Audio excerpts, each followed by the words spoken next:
Vamos a avanzar ahora con la predicación de esta noche.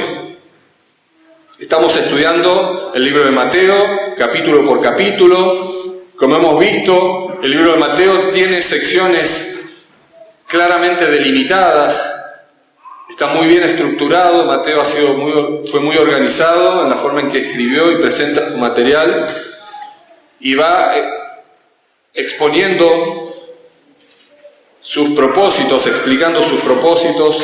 No todo de la vida de Jesús está contado aquí, ni en ninguno de los evangelios. Juan mismo dice que no alcanzarían los libros del mundo para narrar las maravillas que hizo el Señor Jesús.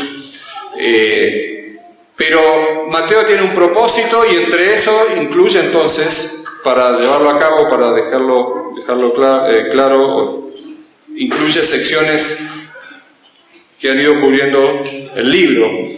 La que hemos estado estudiando en los últimos meses es la que está entre el capítulo 19 y el 20. Esta sección que narra fundamentalmente el camino de Jesús hacia Jerusalén, dejando definitivamente ya su ministerio en Galilea, la última ascensión, podríamos decir, de Jesús con sus discípulos a Jerusalén, con su mirada ya puesta en la cruz. ¿Sí? Desde que dejó Galilea, Mateo 19:1, el Señor Jesús ha venido enseñando en esta sección de los capítulos 19 y 20, especialmente a sus discípulos, ha enseñado cómo es y cómo funciona el reino.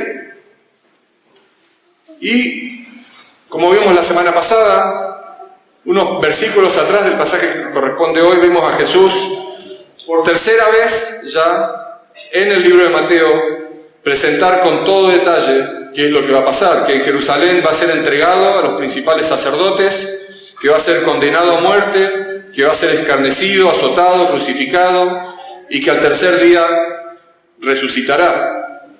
Versículos 17 al 19 del capítulo 20.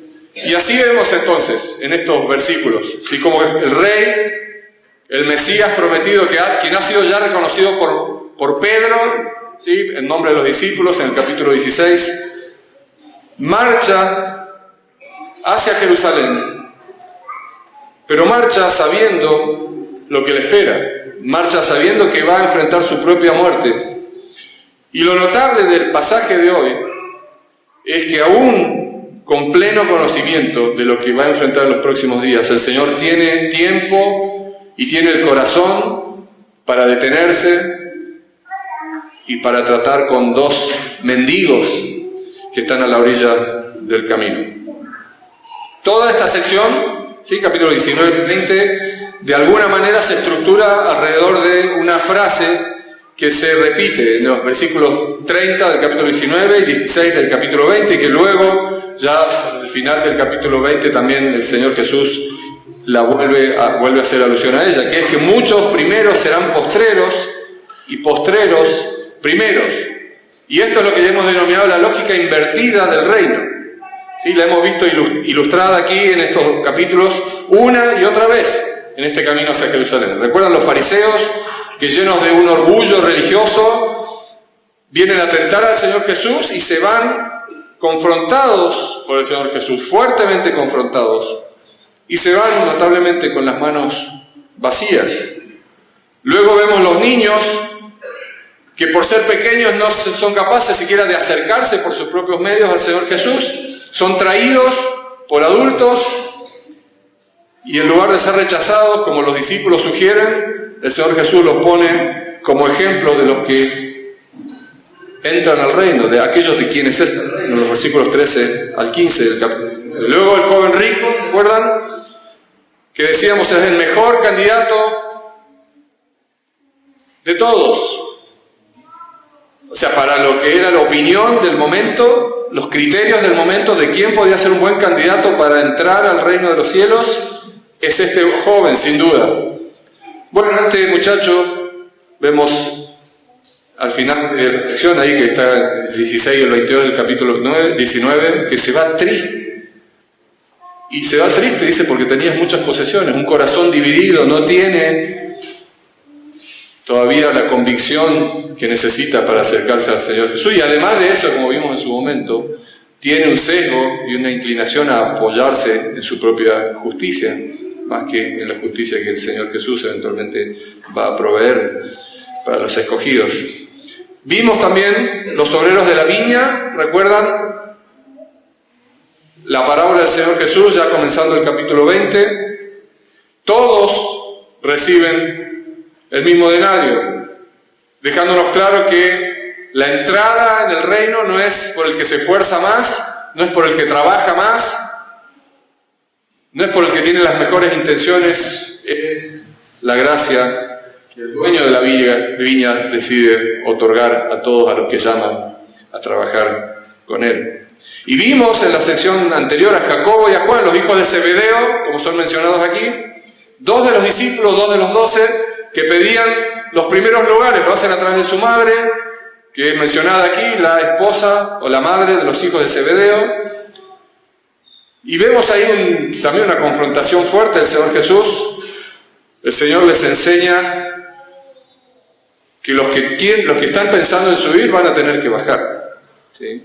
Al reino, decíamos la semana pasada, se sube bajando. Al reino se sube sirviendo.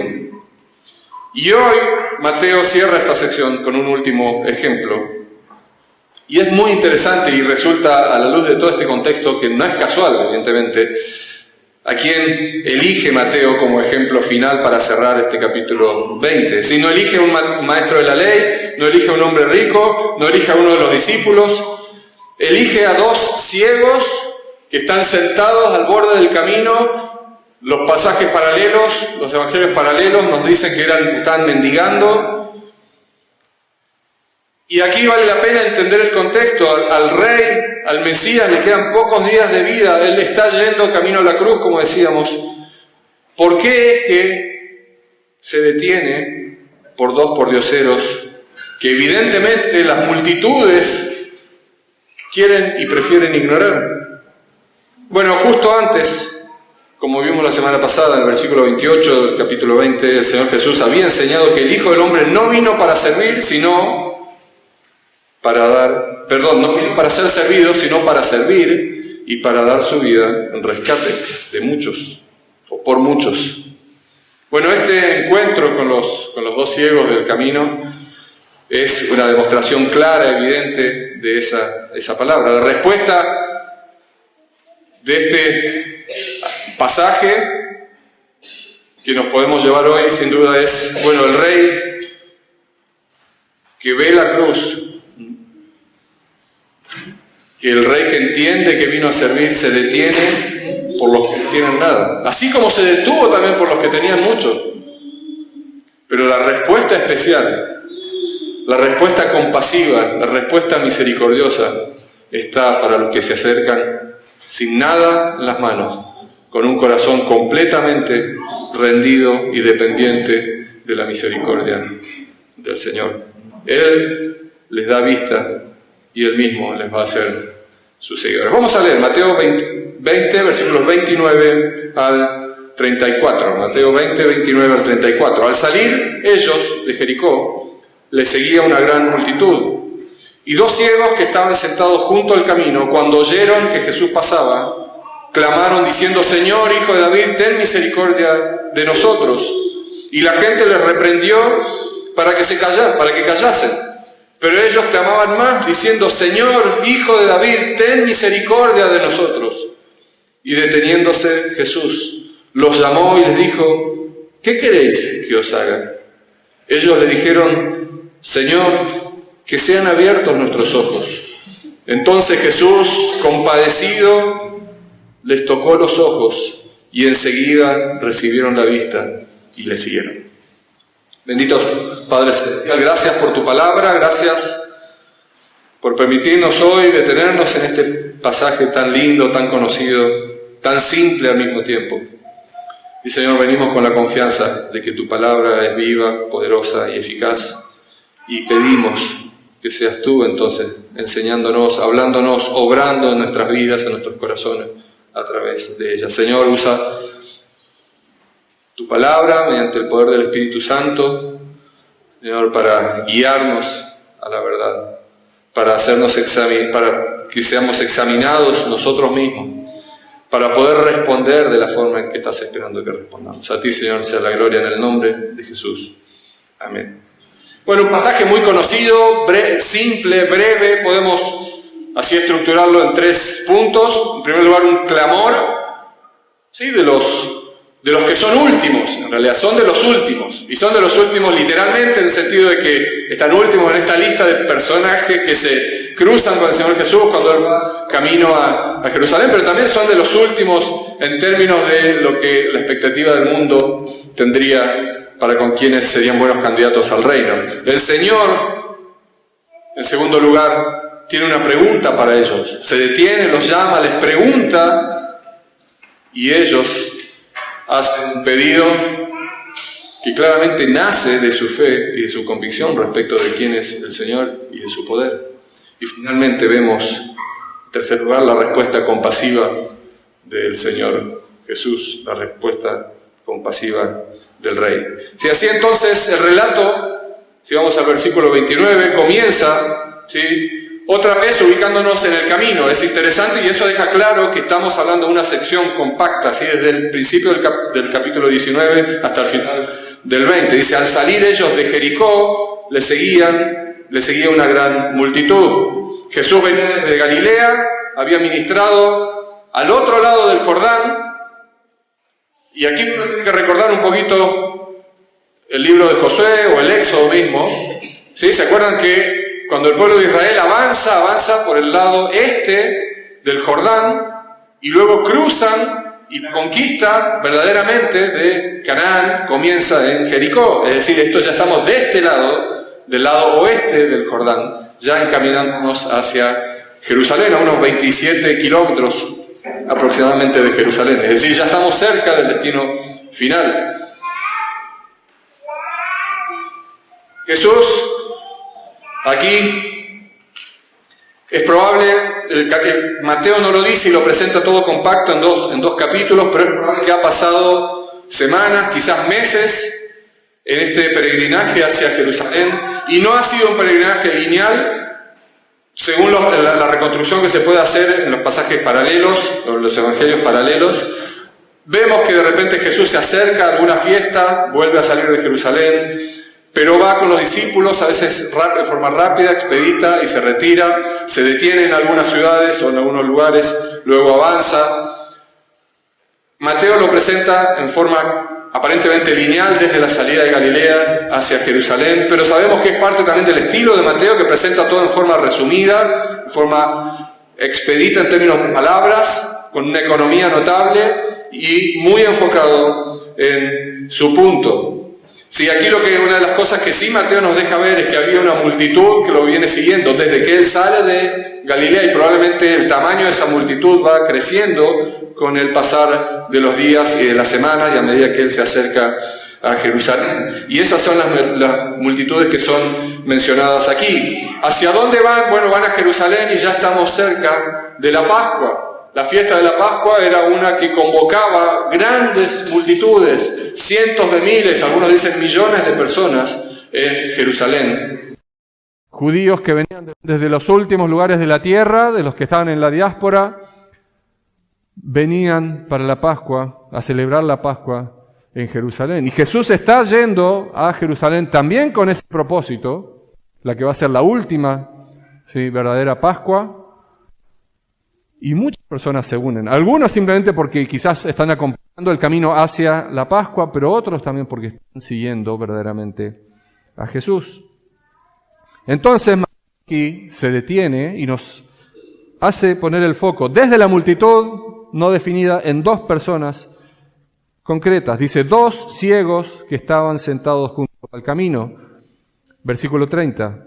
Marcos y Lucas, que cuentan el mismo episodio, mencionan solo uno, y aquí algunos dicen, viste, aquí hay una incoherencia, una contradicción de la Biblia. Aquí Marcos menciona solo Bartimeo, y acá se mencionan a 2. Bueno, que haya 2 no quita que haya uno, ¿no? O mejor dicho, uno podría ser al revés, que haya uno en el relato de Lucas y de Marcos, no es que puedan ser 2 también, ¿sí? O sea, uno está incluido en dos matemáticamente. Y Mateo, y Marcos y Lucas no dicen que había solo uno. Entonces hay que tener cuidado de no caer en esas trampitas y confiar en la palabra del Señor, en la inerrancia de la palabra. Si estos dos estaban sentados, dice Mateo aquí, saliendo ya de Jericó, fuera de la ciudad, donde, como decíamos, otros evangelios también nos dicen que estaban mendigando. Es decir, ellos eran personas pobres que dependían de las limosnas de los que pasaban.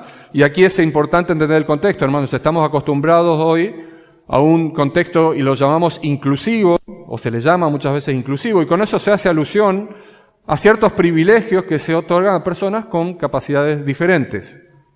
Esa es la noción de inclusivo y está asociado a privilegios, la mayoría de los cuales se dan por ley. ¿Sí? Se garantizan ciertos beneficios económicos, etcétera, etcétera. Bueno, eso no existía de ninguna manera en el primer siglo. ¿Sí? Estas personas estaban privadas de su vista y por tanto privadas prácticamente de cualquier actividad económica que pudieran realizar. Estaban condenadas a ser pobres de alguna manera y vivían como pobres, mendigando, viviendo de las limosnas que las personas pudieran extenderse. De alguna manera eran como los últimos, ¿sí?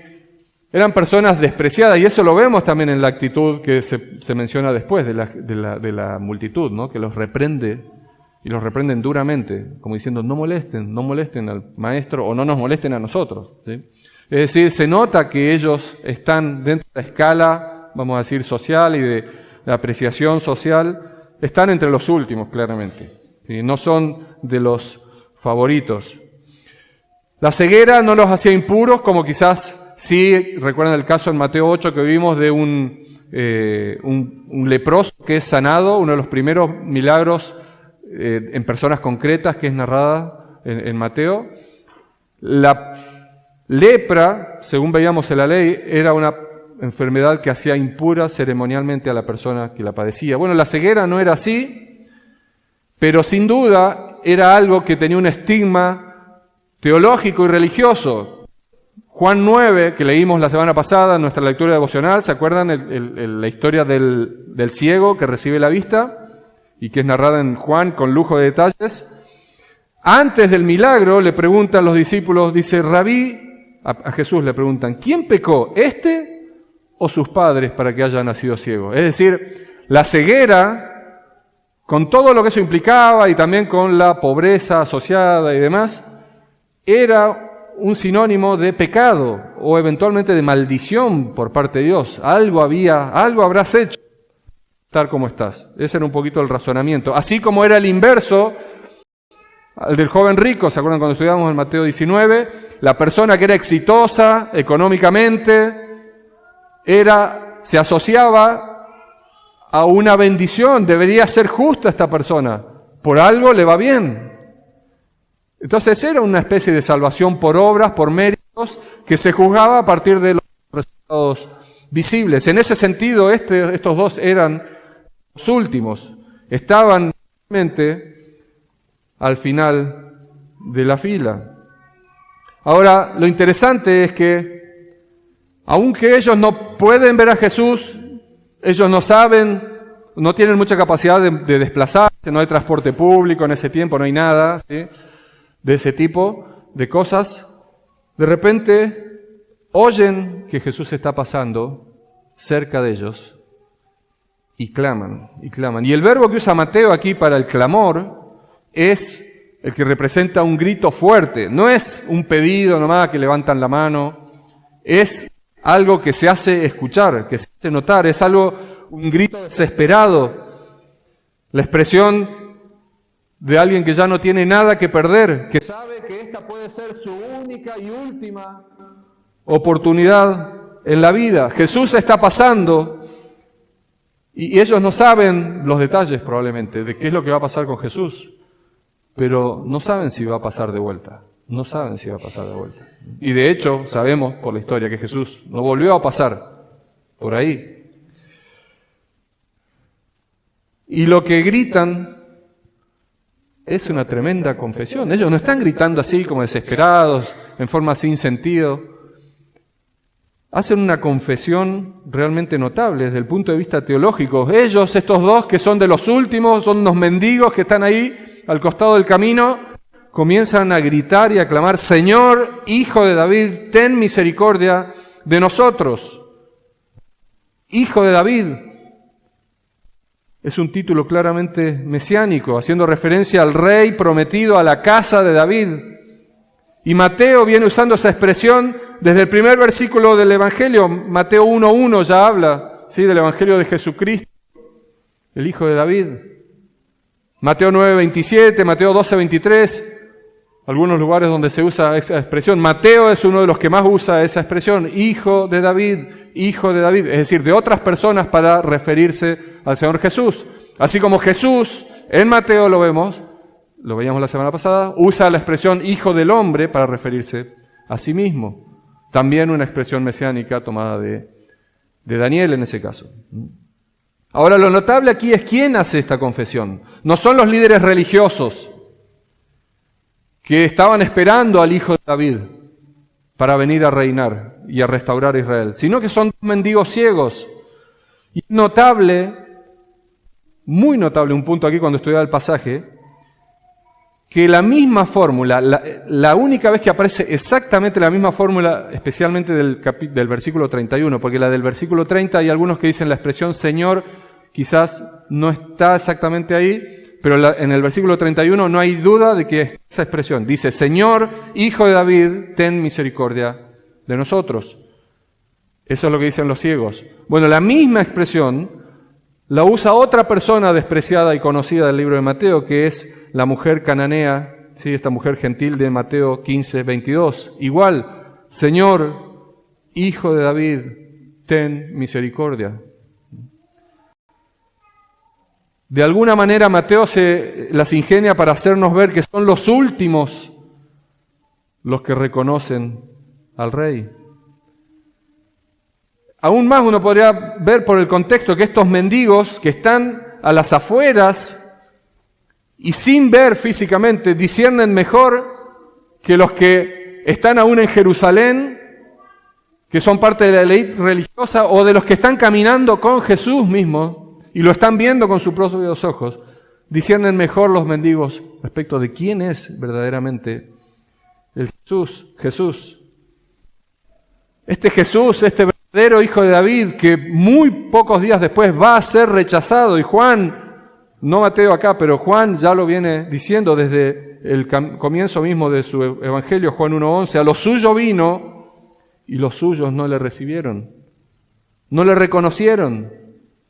Y ellos claman al Hijo de David con esta alusión claramente mesiánica, más allá de que no sabemos exactamente hasta dónde los ciegos entendían y tenían conciencia de todo lo que significaba que Jesús fuera el Hijo de David, pero lo están reconociendo como el Hijo de David claramente. Y de eso no hay duda. Para un judío ellos entienden lo que están diciendo. Pero no solo eso, ellos están además clamando por misericordia, algo que a la luz del Antiguo Testamento es absolutamente propicio. En los Salmos, por ejemplo, es el lenguaje con el que se clama a Dios mismo. Una y otra vez lo vemos en los Salmos: ten misericordia de mí, ten misericordia de nosotros. Salmo 123:3, un ejemplo solo para mencionar: ten misericordia de nosotros, oh Jehová, ten misericordia de nosotros. Y además entonces de pedir la vista, lo que van a hacer luego, al Hijo de David, lo que hacen estos mendigos no es un pedido cualquiera. Vimos en su momento, cuando estudiamos Mateo 9, versículos 27 en adelante, el caso de los dos ciegos que son mencionados en Mateo. Mateo presenta dos pares de ciegos, uno en el capítulo 9 y otro en el capítulo 20. Hoy estaba repasando esas notas y fue hace un año y medio más o menos que estudiamos ese pasaje. Y ahí veíamos, no me voy a expandir ahora en todo el punto, cómo el sanar a los ciegos era una señal exclusiva del Mesías. No vemos en el Antiguo Testamento entre todos los milagros que son narrados, no vemos ninguno que sea de sanidad de un ciego, mucho menos de un ciego de nacimiento.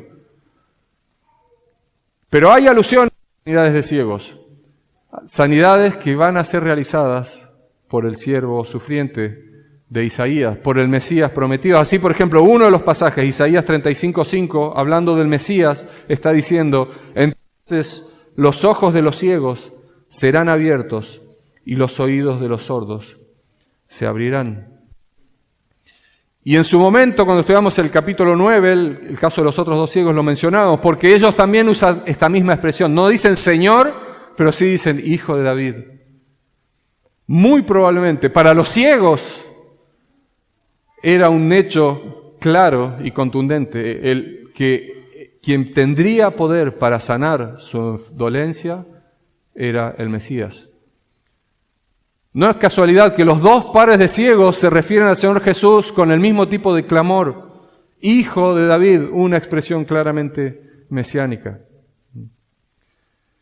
Y bueno, y aquí hay una especie de ironía entonces que recorre todo este pasaje. Sí, la gran multitud que acompaña al Señor Jesús en su ascensión a Jerusalén, la ascensión física, ¿no? Porque están subiendo metros sobre el nivel del mar. Esta gran multitud sigue esperando un rey, siguen esperando al Mesías, pero no terminan de ver, vamos a decir, entre comillas, quién verdaderamente es este rey. En cambio, estos dos hombres, que no ven nada literalmente, pueden ver con claridad quién es este Mesías. Y apelan precisamente a esa identidad entonces en su clamor. La reacción de la multitud, versículo 31, si avanzamos, es decidora y es justamente lo que nos permite ver que no están viendo ellos, no están viendo quién es el que está en medio de ellos. Dice, y la gente, la expresión gente es la misma que se traduce como multitud, es decir, no son solo los discípulos que están acá. Los discípulos sin duda están acompañando al Señor Jesús. Los pasajes paralelos también hacen mención que está Jesús con los discípulos y una gran multitud, aquí agrega Mateo. La gente les reprendió para que callasen. Y el verbo que se traduce aquí como reprendió es realmente fuerte, es el mismo que usa Mateo para describir la reprensión que hace Jesús del viento y de la tormenta y la tempestad cuando está cruzando en la barca en Mateo 8. Es el mismo que usa para reprender a los demonios en Mateo 17, versículo 18. Palabra fuerte que usa ahora la multitud para referirse a estos dos mendigos que están clamando al Hijo de David por misericordia. Y es además un patrón que ya hemos visto en este capítulo, ¿sí? Así como cuando los niños son traídos a Jesús, los mismos discípulos medio como que se interponen y les dicen que no se metan a los quienes los están trayendo, que saquen a los niños, que no molesten. Bueno, aquí vemos algo similar, pero ya toda la multitud reprendiendo fuertemente a estos dos que también son de los últimos. Parece que los últimos les cuesta llegar a Jesús, ¿sí? Les cuesta llegar a Jesús. Tienen que vencer algunos obstáculos a veces del mismo contexto, de la misma sociedad que los rodea. Jesús viene ahora a invertir esta apreciación. Esto que sería un pensamiento lógico, no molesten al Maestro, que estamos camino a Jerusalén. Sin duda hay algún tipo de expectativa mesiánica en la multitud, en el sentido de que están esperando quizás la coronación, o ya se están haciendo la idea de que el Señor puede ser coronado en Jerusalén, y no quieren que el Señor se distraiga. Esa sería como una lectura benévola, o quizás simplemente no quieren que los molesten a ellos, así como muchas veces nos pasan a nosotros, que se nos acerca una persona necesitada o alguien y ya nos pone incómodos, ¿sí? Porque nos interrumpe un poco lo que estamos haciendo, nos cambia un poquito los planes. Bueno, el Señor viene a hacer ciertas correcciones aquí, a mostrar cómo es la lógica del reino. Cuanto más claman, cuanto más los quieren frenar, versículo 31 dice, ellos clamaban más fuerte, más insistentemente. Y ya me imagino aquí como un tire y afloje, ¿no? Ellos claman fuertemente, gritan, los frenan, los reprenden y ellos gritan más fuerte todavía, insisten. Evidentemente, no tienen reparo, no tienen mucho que perder. Y si uno mira su condición, uno entiende, si uno se pone en el lugar de ellos, uno entiende la lógica. ¿Qué más pueden perder? ¿Qué tienen que perder? ¿Pasar vergüenza por clamar al Señor? ¿Ligarse un reto de alguien que está ahí? Bueno, es una forma que el Señor que el pasaje de alguna manera va ilustrando cómo es la actitud de quienes realmente son finalmente atendidos por el Señor Jesús. Y al mismo tiempo, el pasaje no lo dice acá, pero unos versículos más adelante, el capítulo 21, nos deja ver que esta misma multitud que ahora hace callar a los que están clamando Jesús, Señor, Hijo de David, pronto van a estar clamando Hosana al Hijo de David. De alguna manera estos últimos son como de estos primeros que empiezan a enunciar ciertas palabras de gloria respecto del Señor Jesús. Segundo punto, la pregunta del rey. La pregunta del rey y el pedido que hacen estos dos ciegos. ¿Sí? Frente a este clamor, el rey aquí, el Señor Jesús, sin duda sorprende a más de uno, deteniéndose, dice el versículo 32, y llamándolos. Dice, se detuvo, deteniéndose Jesús, los llamó.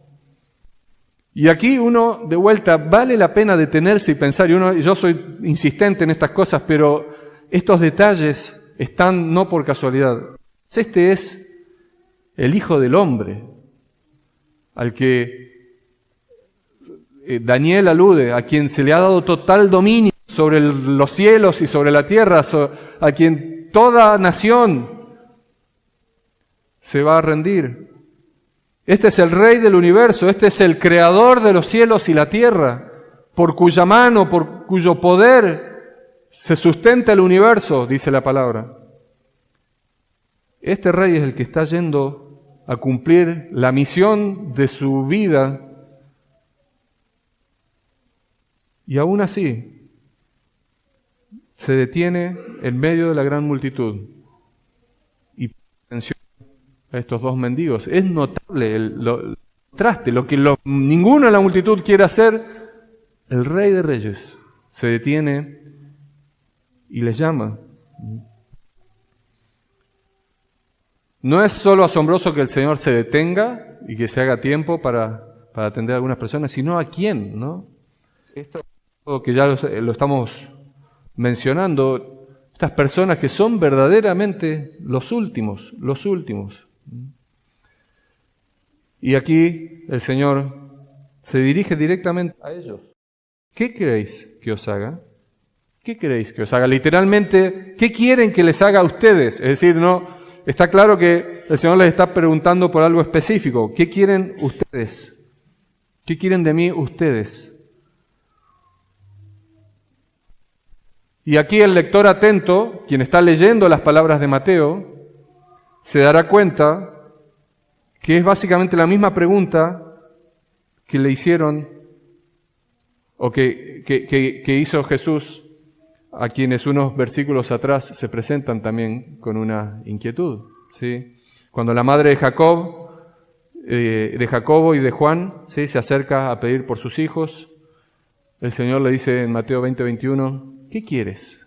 ¿Qué quieres? Y el paralelo en Marcos, el paralelo de ese episodio, usa exactamente la misma expresión, porque dice que en realidad también Juan y Jacobo estaban pidiendo, y la pregunta de Jesús es entonces directamente la misma. ¿Qué queréis que os haga?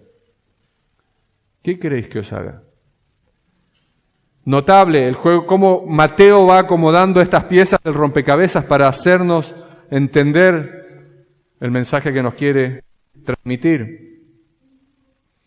En esa ocasión, Jesús, recordemos, les reprende duramente y le dice, no sabéis lo que pedís.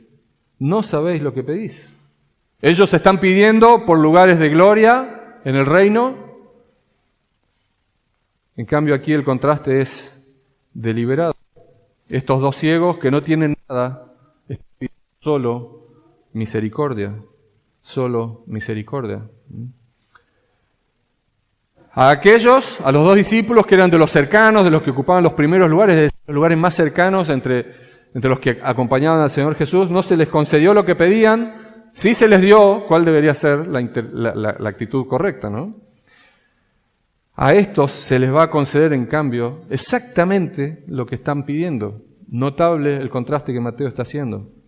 Y un ejemplo más de esta lección que Mateo nos está tratando de enseñar en toda esta sección de los capítulos 19 y 20. El rey honra al que viene con las manos vacías, reconociendo su necesidad, y no al que viene reclamando un lugar, o al que se cree que merece algo.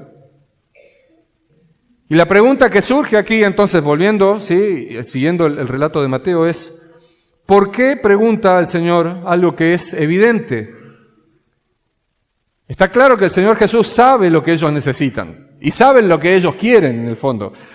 Mateo mismo ya lo ha dicho, o el Señor Jesús en Mateo 6:8, ¿se acuerdan en el Sermón del Monte cuando el Señor está enseñando sobre la oración? Ha dicho precisamente que el Padre sabe de qué cosas tenés necesidad antes de que se lo pidiera. Y el Padre y el Hijo son uno. Sí, lo que sabe el Padre, el Hijo lo sabe también. Es decir, el Hijo sabe lo que ellos necesitan. El Hijo ya sabe, aún antes de que ellos pronuncien su pedido, qué es lo que están buscando. Por alguna razón el Señor Jesús quiere que ellos lo digan, quiere que ellos confiesen en público y sean precisos y concretos respecto a cuál necesidad y respecto a en quién y en base a qué están confiando para resolverlo, para satisfacerla. Y hay algo interesante en esta pregunta del Señor Jesús, ¿sí? ¿Qué queréis que os haga? Si ustedes recuerdan, hay varios ejemplos en el Antiguo Testamento. Aquí yo solo pensé en anoté dos aquí. Cuando algunas personas, en las interacciones que hay narradas en el Antiguo Testamento, personas que se acercan al rey, o a algún rey, o reyes que se acercan a alguna persona, en algunos casos vemos esta actitud. Sí, por ejemplo, el rey Asuero, ¿se acuerdan? A Esther. ¿Cuál es tu petición? ¿Cuál es tu petición? Cuando Esther está afligida, ¿sí? Por el hecho de que si no se hace algo, la nación de Israel va a perecer a mano de los decretos que se han establecido. ¿Recuerdan? Bueno, y ahí mismo le dice, ¿cuál es tu petición? Hasta la mitad del reino se te dará, le dice a la reina Esther. En Esther 5, versículo 3. Hasta Artajerjes, otra historia muy conocida, pregunta a Nehemías que está afligido porque Jerusalén está sin muros y es muy vulnerable al ataque de los pueblos vecinos que los quieren destruir. Nehemías, siendo copero del rey, le dice, ¿qué cosa pides, Nehemías? ¿No? ¿Qué cosa? Nehemías 2:4. Un rey dirigiéndose a los súbditos con estas palabras, pero aquí lo que estamos viendo es algo mucho más espectacular. El Rey de Reyes, como decíamos. Como Apocalipsis 19:16 dice, Rey de Reyes y Señor de Señores, es refiriéndose al Señor Jesús. Ese es el que aquí le está preguntando a estos dos, concediendo esta audiencia de privilegio a estos dos que están al costado del camino, a quien nadie considera, y les pregunta directamente y en forma personal, ¿qué quieren que les haga? ¿Qué quieren que les haga? Es casi como que el Señor Jesús les está firmando un cheque en blanco, ¿no? Una cosa impresionante. La respuesta de ellos es muy clara, contundente, pero al mismo tiempo humilde. Señor, versículo 33, que sean abiertos nuestros ojos. No piden limosna, aunque son mendigos y necesitaban, no piden riquezas, no piden dinero, ¿sí? Piden ver que era justamente, como decíamos, lo que solo el Mesías podía dar. Ellos son conscientes que si algo podían pedir al Mesías que otra persona no podría hacer, era ver. Sin duda hay una fe genuina en la capacidad del Señor, en el poder del Señor Jesús para sanarles. Y esta fe está bien dirigida, está dirigida a la persona correcta. Saben quién es Jesús, saben su identidad mesiánica, saben que Él puede hacerlo. Quizás han escuchado que ha sanado a otros ciegos, han escuchado de los milagros y de las señales que ha hecho. No lo sabemos, pero tienen claro lo que tienen que pedir. Si Él es el Mesías, entonces verdaderamente puede hacerlo. De vuelta, no significa que entendieran todas las consecuencias del mesianismo, del mesianazgo del Señor Jesús. No necesariamente significan que ellos entienden que Jesús es Dios verdaderamente, que va a dar su vida en la cruz por ellos, que no solo es capaz de darle vista física, sino también de salvarles espiritualmente de la condenación eterna.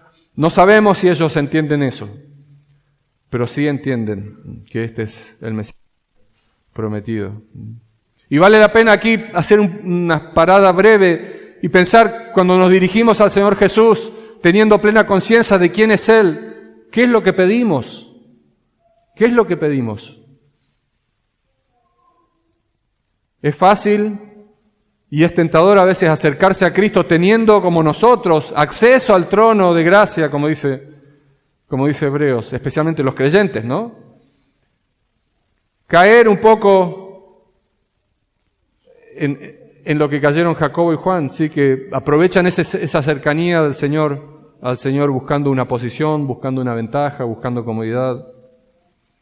El ejemplo de estos ciegos nos enseña lo importante de venir en humildad, reconociendo claramente qué es lo que merecemos y qué es lo que no merecemos, qué es lo que tenemos y qué es lo que no tenemos.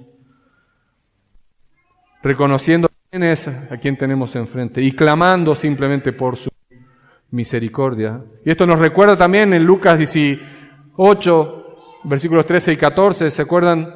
Cuando pone el contraste de la historia de Jesús, el publicano y el fariseo, los dos están orando.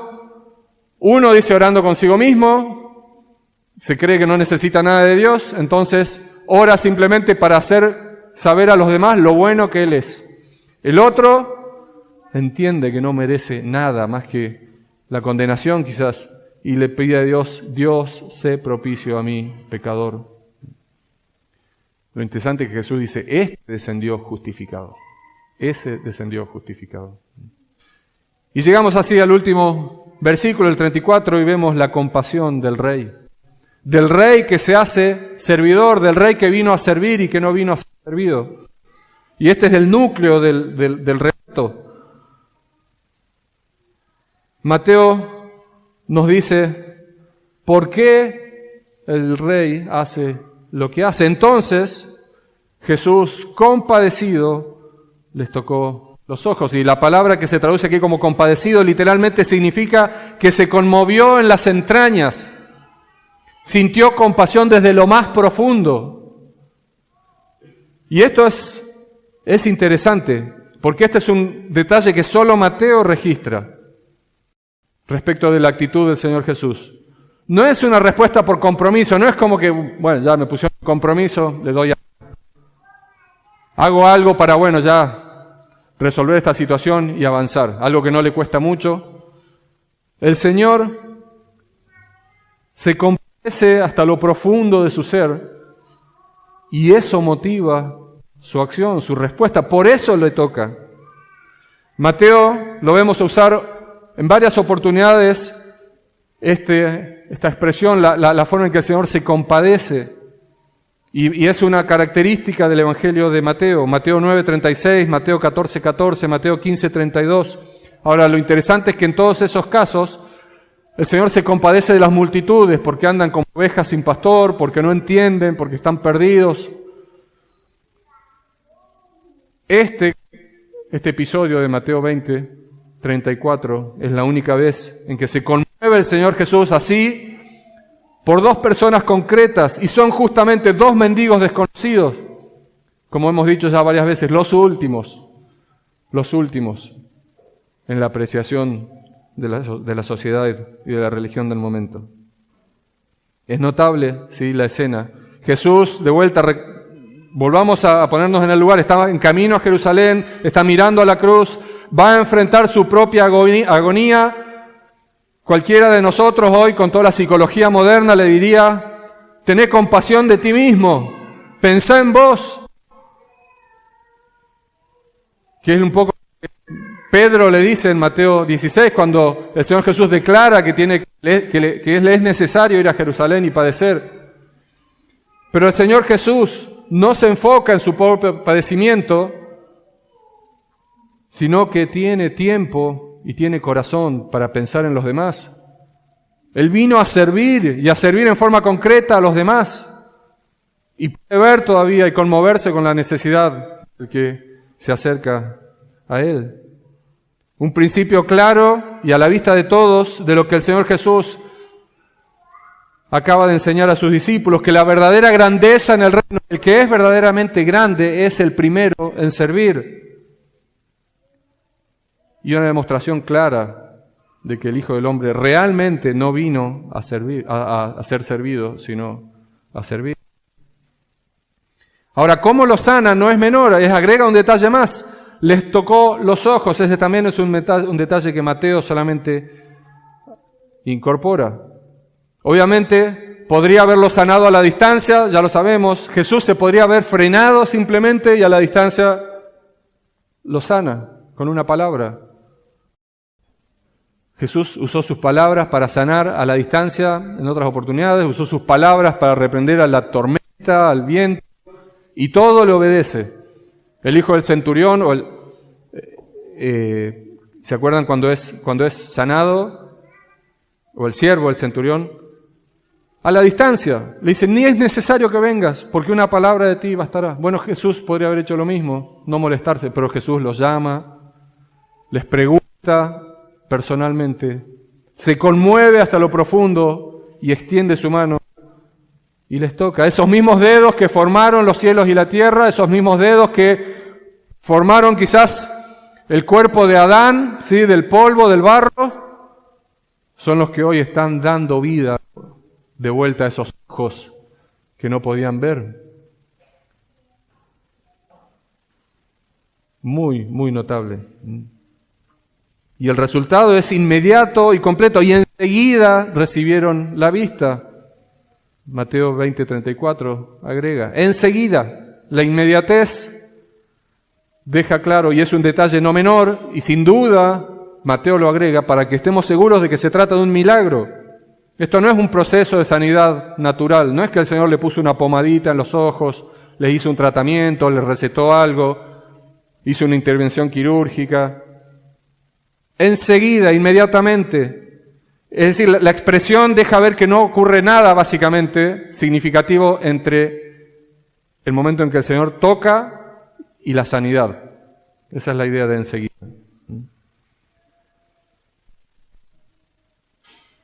Todas las cosas, dice Juan 1:3, por Él fueron hechas, y sin nada de lo que ha sido hecho fue hecho, refiriéndose al Señor Jesús.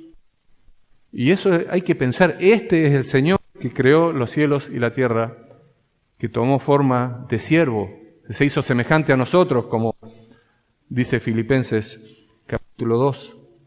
Las manos del Señor le tocan, los dedos del Señor tocan los ojos, y el milagro es instantáneo. Y por último, lo que dice el texto, que es no menor, y le siguieron. El verbo es clave porque es una de las palabras que Mateo normalmente usa para referirse al discipulado. Mateo 4:20, Mateo 9:9, Mateo 19:21. El que no esté dispuesto a venir en pos de mí, a dejar padre, madre, a tomar su cruz y seguirme. Esa es la idea del discipulado. El verdadero discípulo, el que es verdaderamente del reino de los cielos, es el que sigue al Señor Jesús. Esa es una descripción clara en Mateo.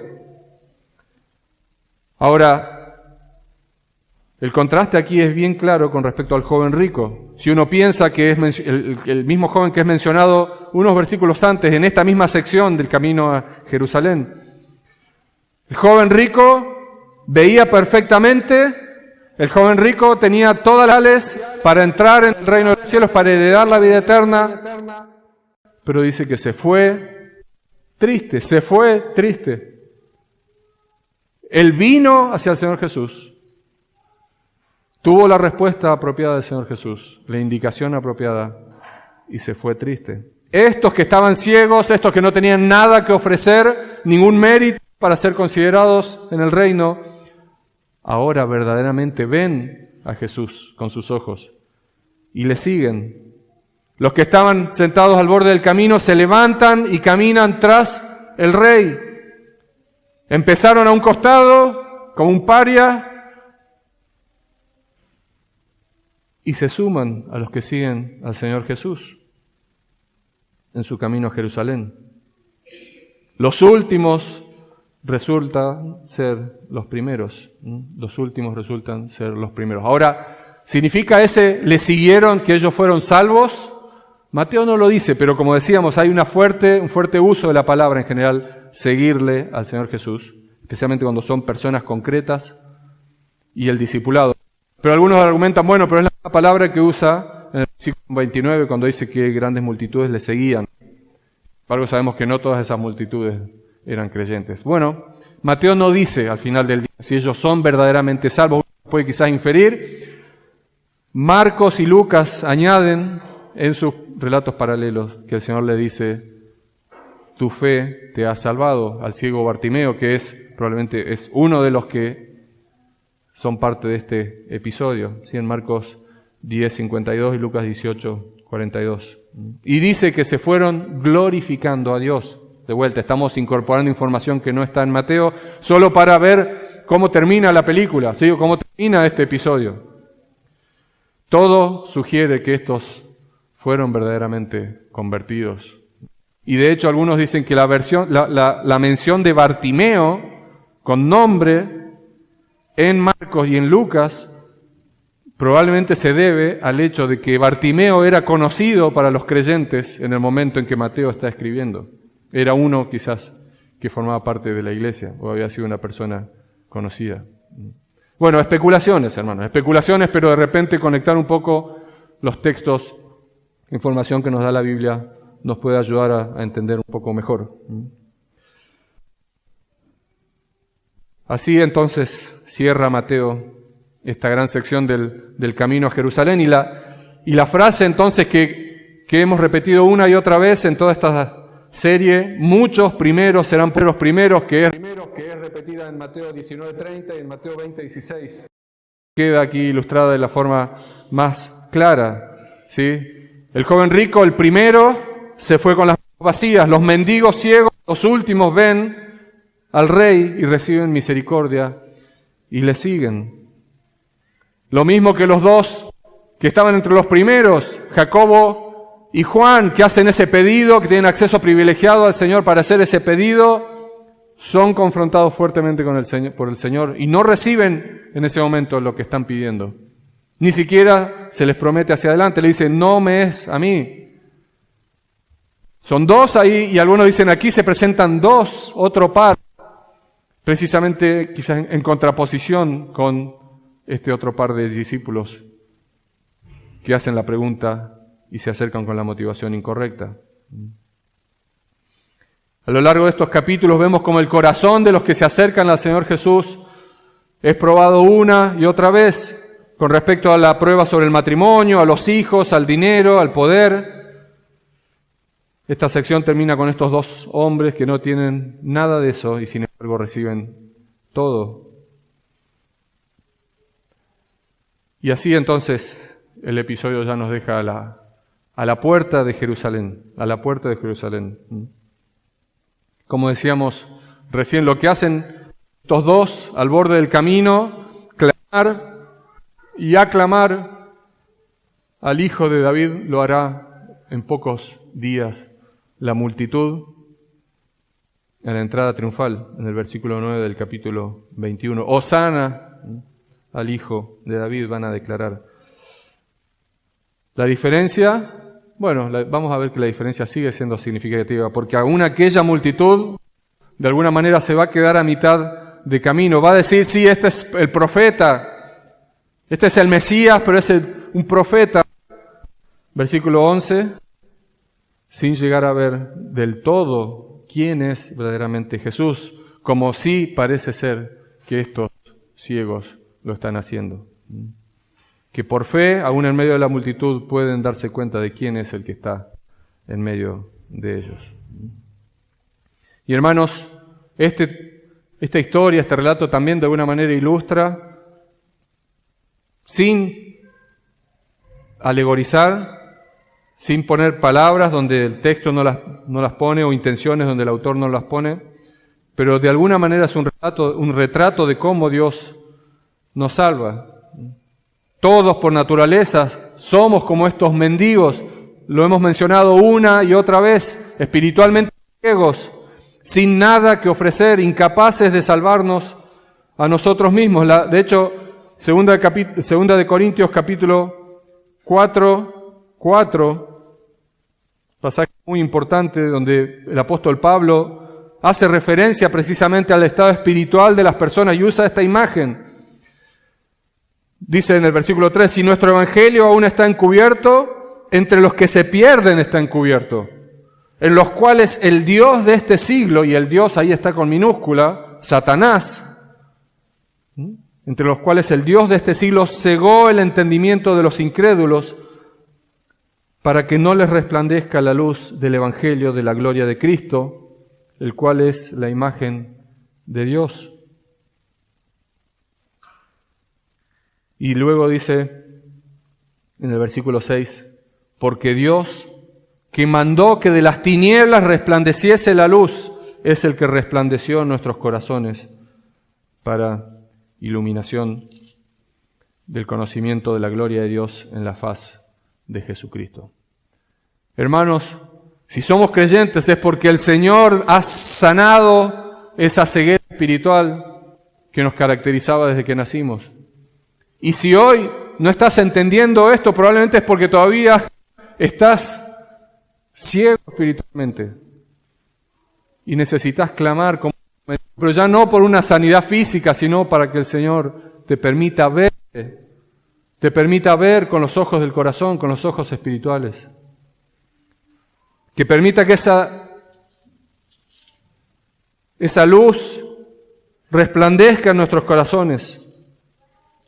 El mismo que mandó que de las tinieblas resplandeciese la luz, ¿se acuerdan? Una alusión a Génesis. Es el mismo que hoy tiene que permitir que la luz resplandezca en tu corazón.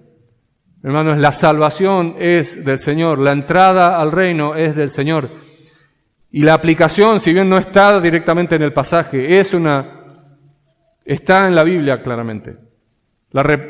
Estos ciegos, un ejemplo práctico, sirven a los efectos prácticos de cómo Cristo puede dar vista a los ciegos cuando claman con la actitud correcta. Pero así debemos clamar: Señor, Hijo de David, ten misericordia de mí, ten misericordia de mí.